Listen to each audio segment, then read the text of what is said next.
तर दिल्लीतील साहित्य संमेलन म्हणजे दलाली सुरू आहे आणि ती राजकीय दलाली आहे असं संजय राऊत यांनी म्हटलंय। कोणालाही कसेही पुरस्कार दिले जातात, कोणाचे कसेही सत्कार करतात आणि याचा साहित्याशी संबंध काय आहे? माझा प्रश्न संमेलन आयोजकांना आहे असं राऊतांनी म्हटलंय।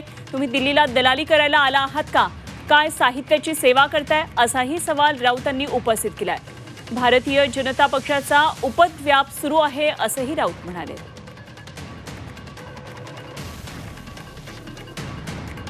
काय साहित्य संमेलन म्हणजे दलालीच सुरू आहे जी। हे जे काय या दिल्लीमध्ये साहित्य संमेलन सुरू आहे असं म्हणतात ते साहित्य संमेलन नसून ती राजकीय दलाली आहे। कोणालाही कसे पुरस्कार देत आहेत, कोणाचे कसे सत्कार करतायत राजकीय लोकांचे, काय आहे यांचा साहित्याशी संबंध काय आहे? माझा आयोजकांना प्रश्न आहे, तुम्ही दिल्लीमध्ये दलाली करायला आलेला आहात का? काय तुम्ही साहित्याची सेवा करताय? कोण करताय हे संमेलन आयोजित?